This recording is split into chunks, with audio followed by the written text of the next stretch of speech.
Hello, everybody, and welcome to this latest in the guest session series. And Kully, it's great to have you here today to have a values jam with me. So to start with, why don't you introduce yourself and the great work that you do? Oh, good morning, Alan. Thank you so much. I have to start with saying today is Red Nose Day. So that's why I'm in the red and got my little red earrings, but also got my necklace on, right? So I think that's why I'm sitting here in these colours. But I work for NHS Property Services. And I always introduce myself with the name first. I would say, full name is Kulwinder. Kul is to grow and Wind is warrior. Hence why I sit here in front of this family tree, and everybody calls me Kully, which is luggage carrier, so I do a bit of both. And I work for NHS Property Services, and I am the head of relationship management north, which basically involves going out, meeting all of our internet ICSs, building these relationships, and really adding value to how we can improve the whole journey of delivering excellent patient care. Great, and that's a new role, isn't it? It's a new role. So I've moved from business improvement. So having worked, and that's where we met. So the whole of business improvement work, and it's taking all those skills and tools and applying them and going out and delivering them for our customers as well. Brilliant. Okay, so what we're here to do today is a value. So the first thing I love those two words, value jam. When you mentioned it, I was like, hey, this sounds really cool. Well, let's see if it lives up to expectations. So how many times would you like me to cut the deck? I'm going to pick 7, one of my favorite numbers. 7. Okay, so that will give me, do you mean 7 piles or 8 piles? Let's say 7 piles. Yeah, okay. Okay, I have. So which pile would you like? 1, 2, or 7? I'm going to have 2. 2, okay. And so I've got 2, 4, 6 cards here. Which one would you like? Okay. Oh, let's go for 2 again. 2 again. Well, so this is what we've got. Oh, how fantastic. Fantastic. Connection with nature. Fantastic. Yeah. So the first question is this. What does connecting with nature mean to you? And what does it look, feel, and sound like? Okay, so again, I'm going to make it's a perfect one for me. So for me, it really is. It's firstly really feeling your breath and getting out there and really feeling the whole environment around you. Okay, so that's for me where it comes from. And again, I will use the backdrop of the tree. It's getting and feeling that air around you, feeling the ground, the roots of where you're from. But then I think the breath, your own breath, is going to allow you to do that. The feeling of having your feet sturdy on that ground and actually feeling it, and then allowing that air to connect with you. And I'll be honest with you, connecting with nature became real for me when we had COVID, because what I did, I put in my hearing aid and I tuned it up, and I went outside and I could hear the birds, I could hear the trees whistling, I could actually feel it, because there was silence and your brain and your noise all kind of, you tuned into yourself, and you could actually hear yourself breathing, couldn't you, Alan? You must have it. You actually heard your breath in that time.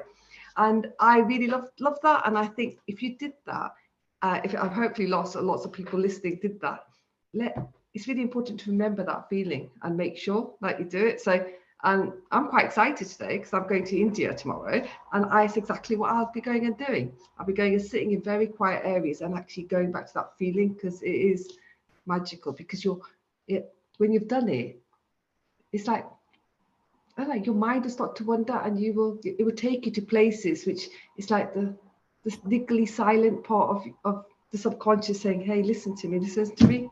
And that's for me, connecting it. It's not easy to do, but I think we've all experienced it during that complete silence COVID time, and I think we all know we can get there. Okay, so there's a number of things that you said that I just want to comment on. The first one, this is a bit weird actually, because I was on a call, when was it? It must have been earlier this week, and it was the launch of Values 20 group, which is basically a values focused group connected to the G20. It's hosted by India this year. Yep. And one of the speakers, I think he referred to the word, and I'm not sure which of the Indian languages it's in, but I seem to remember he said there is a word for when you get out of bed in the morning and you put your feet on the ground. Yeah. What's the, do you know? So but we say it all the time. We basically, but I don't know what I do, but it's grounding us. It's in English. It's basically grounding yourself, feeling that energy, and actually allowing your whole body just to say, it's like connection with the earth. And they say in India, they say go barefooted and actually go and put your feet on the ground of the earth and feel the energy of the earth. Just like we say, feel the energy of the sun and the moon. You should do that with the earth. And that's why a lot of people like bow down, and actually the hands and knees, their forehead will all literally touch and feel the energy of the earth to allow you to do that namaste and do that. Just feel it. We don't do it enough. What he was saying was that he every day when his feet are on the ground, he just remembers how lucky he is for that to happen at the beginning of the day. Yeah. And I just thought it was really beautifully simple.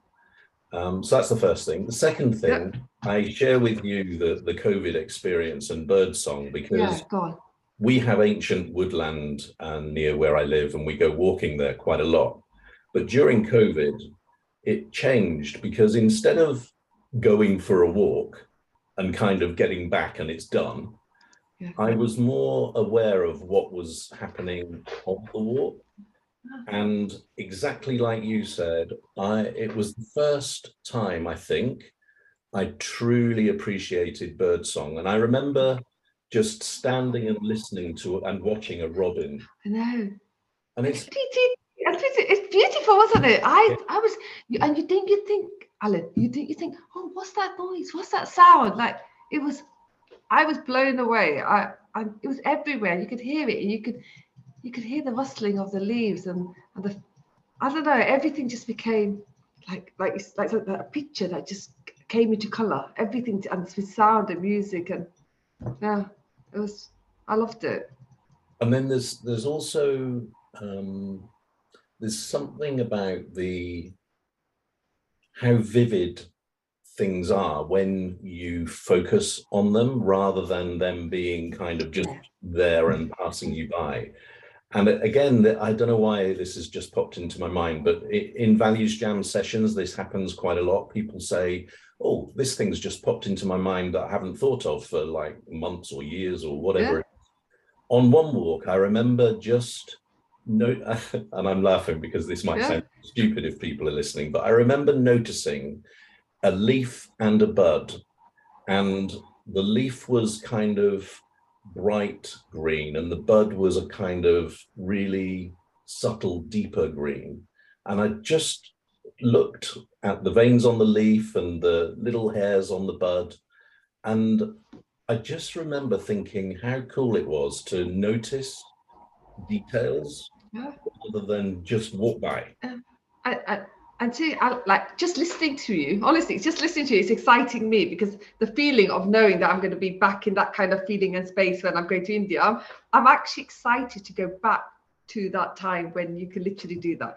Have the space and the mind to just look at that and go, like you said, go into the detail and just appreciate how beautiful. It's like a butterfly, isn't it? When you see a butterfly and you actually look at a butterfly, the color, you just think, oh, it's just so beautiful. Like you hone into it, don't you? So it's a perfect, like I said, I can actually feel myself getting excited, thinking, oh, I can't wait to be back in that space. I have to share a story with you. So my ex-wife's mum passed away a few years ago, and I knew her for more years than I knew my own mum. So very close. And when she passed, probably a couple of years before she passed, actually, she bought me a cherry tree to plant in the garden. And I think it was probably last spring, I was in the garden next to the cherry tree and it was starting to blossom. And I thought of Stella. And then a butterfly came. And it makes me a bit emotional, actually, thinking about it. And I don't really believe in all of that stuff. But I do. I believe in these messages and things will come. And and they will keep coming and keep coming and keep coming until you take them. I'm a big believer in that. I remember I've seen it happen so many times. So well, this look at that. How long ago? You're telling me the story now from something that happened. So there's something about being in that place by the cherry tree, seeing the butterfly it's like a message that was meant to be. Otherwise, you wouldn't be saying it now. Well, and I remember I looked at it when it landed and I said, "Oh, hello, Stella." There you go. There you go. All right. Okay. And even this, Alan, I'm a big believer, and hence going back to the whole card that's been picked, there's a reason for that card. There's a reason to have this conversation. There's a reason I will remember this conversation in 2 days' time when I'm sitting in Goa. Guarantee you. I'll be like, oh my God, did you see that butterfly? And then somebody will, if I see butterflies, they'll probably be wasps and be, my little mosquitoes trying to catch me. But I'll remember this conversation. I really, really will. Okay. Now, I asked you, what does it look, feel, and sound like? And when you were describing connection with nature, you used the word feel a lot. And I think that's really important because connection with nature is more than being in nature to me. It really have to feel the connection. You also said that it sounds like silence, but we also talked about the bird song. So I'm interested in that kind of. So for me, again, I'm partly deaf. So to me, it is silent when I go out. I can't. I can only hear high pitches. I can't hear sound. So I have to put my hearing aid on. When I put my hearing aids on, the reason why I say silent is that even without that, I had it on and it elevated the noise. So even by taking them out, when I was out, I could feel it, I could hear it. So I go very much to, because I've got that deficiency, I will then use other means, hence why I feel more than I hear, and I might see more than that's where that comes in. And I think that's where, because I had the hearing aid on, because all the background noise had gone, and it kind of elevated that part. It became so clear in my ear. You could just, and I think we were emotionally quite raw during that time, that I think we felt stronger. Does that make sense? Yeah. Yeah, definitely. Yeah. And one of my ears is 50%, but I've chosen not to use any devices so far because I can kind of get by. And my stepdad, for instance, has real problems with like interference and everything just too noisy. And what about the what does it look like? So connection with nature, if you were to think of an image to represent that, what does it look like? Yeah. So again, I probably, because I sit here a lot, so and I've got that background, it literally is that. Yeah, it is that. And I wear it, I choose on my neck, and it means like, because, and you've said it, you've literally said it, and I don't know if it's the way we've been brought up or whatever, but that connection to the roots, and actually, like you said, putting your feet on the ground and actually feeling that energy from the base, but also allowing the reach, knowing that things are going to grow. And I think that's where my tree always comes in. It's going to grow. If you're taking that energy, and you'll be able to see something grow. And again, with cherry tree going, the buds and the colours of the buds growing, that, it's that, isn't it? You can just see it. You know that something beautiful is going to emerge, and you're going to be, and then the sun and the moon, you're going to see this colourful picture emerging. And I say to people, and again, we didn't appreciate, I'm going to be honest with you, I did not appreciate in this country as much as I did during the COVID times, when we absolutely appreciated the winter going into the autumns, going into the springs, going to summers. We did, didn't we? We actually noticed those buttercups coming up, then the roses coming up. I was like, oh, look at this garden. And my husband used to say to me, he's like, darling, it was always the same. I'm like, oh, no. I never noticed that red one or that blue. It was just, and we have to make sure, and that's why things like this are so important. You have to take the time to smile, to actually remember those lovely moments, to acknowledge them, and make sure you give yourself time to do it again. Yeah, there's a lot to be said for the simplicity that COVID gave us back. And actually, so interesting to listen to your image of connection with nature, referencing growth and all of that stuff, because mine's quite different. And when I think about connection with nature, the image that comes to me is of me as a tiny, tiny speck in this vast world, and feeling really comfortable with that. So, like when I go for a walk in the woods, I sometimes remind myself that if one of those massive great trees fell on me, that's the end. I'd be squished. I think it's where you live as well. I honestly, I think you're blessed to be living in the area that you are in. Like you said, it's that woodland, because it's going back to his grounding you, isn't it? I live in a city. I live in Birmingham city centre, so outside is busy, busy, busy. Everything's busy. So I think you're probably already feeling the energy every day where you are. Well, it's funny because I live in southeast London, but it just so happens that we've got this ancient woodland, and near Birmingham, you've got some wonderful. I've got to just step across. I've got I'm in Moseley in Birmingham. I've just literally got to go into the private park over there, this woods and the Cannon Hill Parks. I am, but literally in my house, that's the Salisbury Road's a busy, busy road. It's full of traffic. I'm all up the road from the Edgbaston cricket ground, so it's badness here, especially when the cricket's on. But yeah, but I think that's what you said. You step out into it all the time, and I think I go down the hill, get into the park, and you do feel it. But I don't think you feel it as much as we did when it was quiet, when that traffic was down. Yeah. So let's move on to another of these questions then, and this is looking at probably the other side of the coin of what we've just been talking about, actually, because this question is, where have you noticed a disconnection with nature? Where have I noticed this disconnection? Again, I think it's not going too much into it all, but the climax, the whole everything around here, the climate is really like, when did it snow in March? So then it's just like, I think that's the whole, like, we were used to having the when we were kids, isn't it? We were used to that a Christmas period, the snow and the cold weather, and then the spring coming, and so I think that whole balance feels a bit wobbly now, like for me. And like, the sun is shining in November, isn't it? It's all, the climate is all, look, you think, oh gosh, it's supposed to be like getting cold now, and so I think that's all gone a bit strange. And I would say for me, that's probably, I think we're so set, we know on our expectations of this is spring, this is summer, this is the winter, this is autumn. I think that for me, that's probably the disconnect at the moment, not knowing it's gonna be hailing or raining outside. Or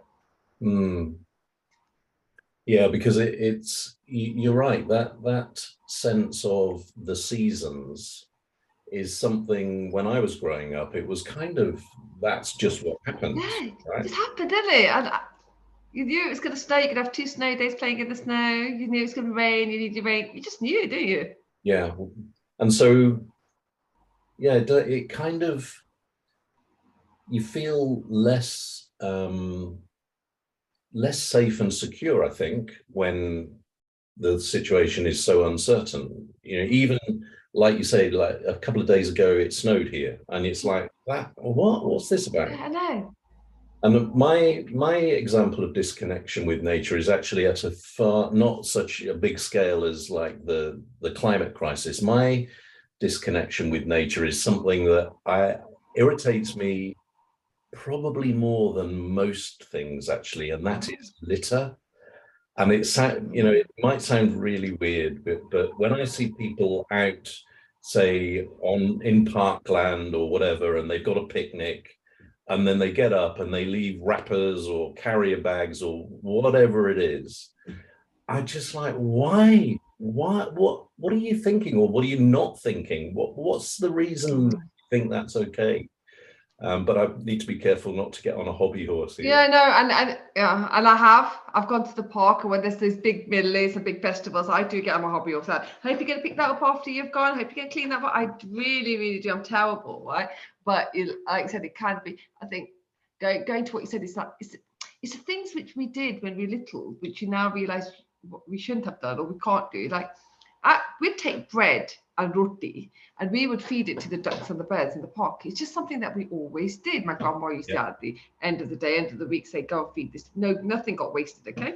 But we can't do that now. So I can't take bread or leftover roti and go feed it to the ducks, because there's these big signs there saying, do not feed the ducks this, because it's going to ruin their feathers and their body. So it's things like that you just think, oh gosh, did something change so much in those days to now? Why did we not know in those days? Why didn't anybody know their ducks seemed happy? You seemed happy. You know what I mean? I'm just thinking, what changed in those? Is that right then, that bread is not good for them? Yeah, it's something about the feathers, the big signs now in the pot. But I'm just thinking, I was like, what? I was like, what changed in 40 years? Why did we not know that 40 years ago or whatever? Even 50, 45 years ago when I was a kid. Yeah, it's like, we'd be there giving it all. You must have done it. I know we had bread and roti.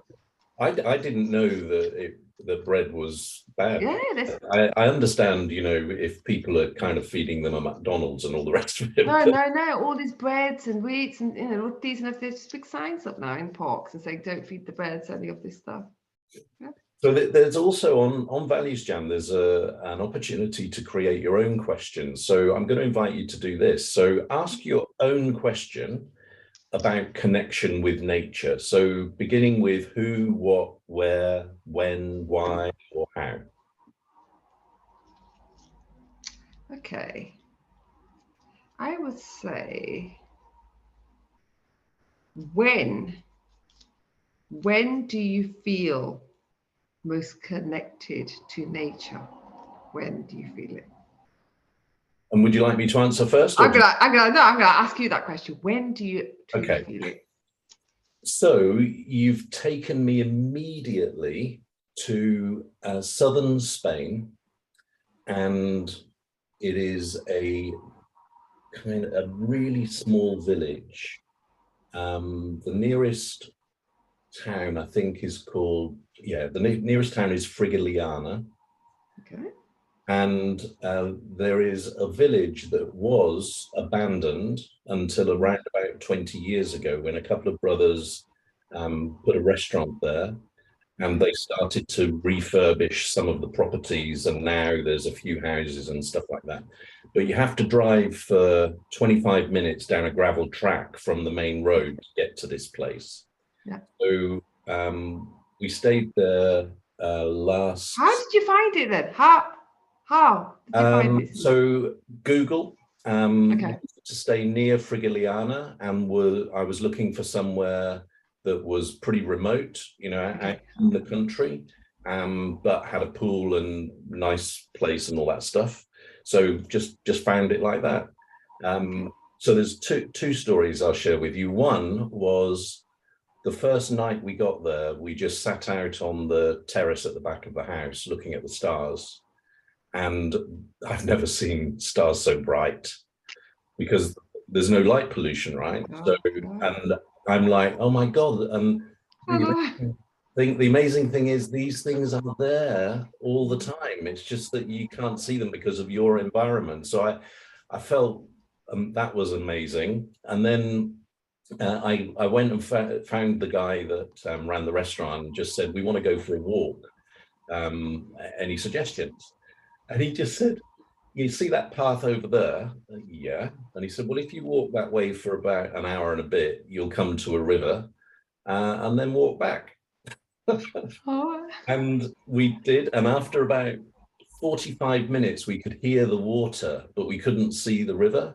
And then it took another 20 minutes or so before we found it. And we just stayed there for a bit. And the walk was through beautiful hilly countryside with not very many houses at all, and like we were saying earlier, you could hear the birds and nothing else, and maybe slight breeze, but it was a beautiful day. So that's when I felt really connected. What about you? Well, like I said, I'm going to give you my two, because one, you've just now told me how beautiful that feeling is, and you're absolutely right. Looking up at the stars and actually thinking, oh my gosh, this is real. And my first ever memory, I think I must have been about 8, and we were in India, in Punjab is where we are, North India. So in those days, you know, I'm like 50 now, so you're talking forever ago. I remember sitting there and everybody used to sleep outside on our manji, like makeshift beds kind of stuff. So we were all outside. And I remember just looking up and thinking, literally, what is that? Because it was just so beautiful. Like, what is that? And then, because the big stars falls like that. I can absolutely, because it was just dark, because there's nothing. We're in all the farmlands as farmland. You can hear the noise of the cows and the chickens and all just beauty and the stars. I remember that. It was actually thinking, what is that? So, and I think you're right. Like even now, if you take it, I think, oh, well, I can't wait actually to sit there, lie there outside and look at the skies in India when I go there. So that is it. But the one place where I think I really feel it, and I don't know if this is nature or the connection with the universal energy. So, but it's the one place where I think I belong to something. You know that tingly feeling in your body, you get it, and that has to, for me, has to be the Golden Temple in Amritsar. So.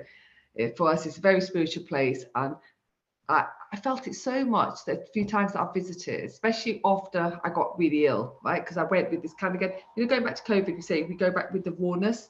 You go with this rawness. You've kind of, you know how you've said this to me. You've peeled away the onion skins and we've gone to the raw. That's how it is, and I can feel it. I can absolutely feel it. For people who've gone to the Golden Temple, they see it in Amritsar.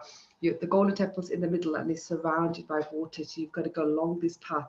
And when I've been along that path, I actually feel like if I'm kind of floating. It's just, whoa. And you've got, it's really just totally magical. Where is it in India? It's in Amritsar in Punjab, in India, North India, and it's a spiritual place for the gurus of for Sikhism. So it's a golden temple all made out of gold. It's very, very beautiful. And that feeling about a place that you've just shared, this is not that spiritual actually in at one level, but at another it is, because it's come to my mind. I went to Bali for our honeymoon. Yeah. And I remember, I don't know if you guys are like this, but whenever I go away anywhere, it's like, get there, get some bottled water, you know, that thing. So I went to the local store, got the water, went to the cash plate, you know, to pay. And the lady said, have you just arrived today? So I said, yeah. And I'm ready to give her the money for the water, you know. And she said, well, you're in Bali, so you can relax now. Oh. And, go. And I fell in love with that place. And if I hadn't been with my then wife, I would have got a job hiring deck chairs or selling donuts or something, because it's what you said about feeling as though you belong there. And I just thank you for reminding me of how I felt about it. And it's beautiful, isn't it? Like I've put it all everywhere. Everyone knows that the minute my boys, I've got two teenagers, you know, when they're kind of on their feet or they're at uni, I don't have to worry about them, and I can give up the responsibility of work and being mom and being at home. That's the first place. The Golden Temple is where I'm going to go and stay for at least a month. They give you the premises, they let you stay for free as long as you can help with the kitchens and help with the service and stuff. So that's what I'm going to do, because I want to, because I felt it so strong. Every time I've gone, it's gone stronger and stronger and stronger. Like this, it's like, you know how there's a pull, there's something that would pull you. Then you've reminded me of the stars. You've reminded us of feeling this. You will meet people, and there's a pull for me. I need to go back there, and I probably need to spend a month, maybe 6. I might be one, like you said, end up doing the deck chairs and stay there, because something is pulling me to that place. So is this where you're going? This time, no. My parents and everybody are there, but this time I could fly in, but this time I'm doing the other side. So I'm going to Delhi, I spend a few days in Delhi, and then I'm going to Goa, because I actually want to go and have a little bit of partying, but I want to also meditate and do the meditation and the mind body rebalance in Goa. Okay. Yeah, it's different places. If I go to Punjab, my family's there. There's about 19 of them that have flown out, so they're all there. I'll get into the hustle and bustle, and I don't. Amritsar, I'll only get a short time, So I need that. But in October, this October, I'll be going to Amritsar, but not for my month long, only for a short period, because our home is there. Okay. So I'm conscious of time and it's flown. So always does, doesn't it? And things like this are just fantastic because the way that we wrap up a values jam is with this final question, which is, what are you encouraged to do differently about connection with nature as a result of our conversation? Well, for me, Alan, it's perfect timing. It just honestly, it's perfect timing. So I am going to, and I've already, my mind's already going tick, tick, tick, tick, tick, right? So I'm going to take, I don't know if you do this, right? But do you ever have a book or something that you really, really like, but you don't want to write in it because it's so beautiful? And I don't know if it's just me, like right? that, So I've got this book and it's been in that drawer for a long, long time, right? And it's one of those locked ones and it's got an owl and it's so beautiful, right? And I haven't written in it. And now, and you've just now made me think, okay, this, I don't know what it is, something that you said, this is the moment that actually the book has to come out. It's got wise owls on it, and I love it. I'm going to take this book with me to go to India now, and I'm going to remember all these magic moments. I'm going to take pictures on my camera. I'm going to write what I'm thinking in this book, and I'm going to put that picture in this book. Because it's been there for a long time and I've wanted to use it. And look at that, it's even said, this is so sad, right? So the only thing I've written in it is it says Kulwinder Dhillon, April 2015, and I bought it. Well, I didn't want to write in it, it's all bloody empty, because I was like, what do I write? So, okay, there you go. That's the one thing I'm going to do. That's my one action. Is I can put it here, I'm going to take it with me to India and I can start filling it up. Oh, there you go. That's truly beautiful. Yeah. Mine is. I've been thinking it all throughout. You've been saying, I'm thinking, oh, I need to write this. I need to remember these magic moments. So yeah, that's what I'm gonna do. Good. And mine is quite simple. I'm going to go for a walk this afternoon in the woods, which I wouldn't normally do, but I'm going to do that because of this conversation. And the bit that you've really made me think about that I don't really pay attention to very much is breathing. So when I go for the walk in the woods, I'm going to be really aware. I've said really about 4 times in the last minute. Really, yeah. really. So I'm going to pay attention to my breathing when I go for my walk this afternoon in the woods.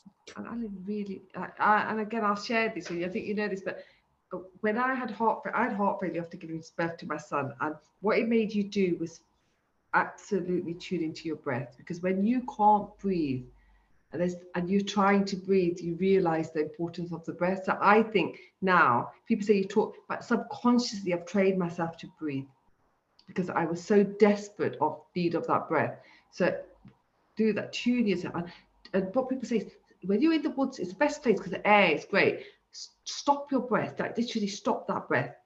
Feel that feeling of when you feel that I can't breathe, and then your mind will say, this is how you breathe, and then go back to, this is how you breathe. So you can train yourself. Okay, do it. It's fine. Great once you mastered it. All right, so that's it. It's a wrap. And fantastic. I have so enjoyed that. I really have. I will be telling everybody about it. Fantastic. Really, just a good way to start the week. Thank you. Cheers. Bye-bye.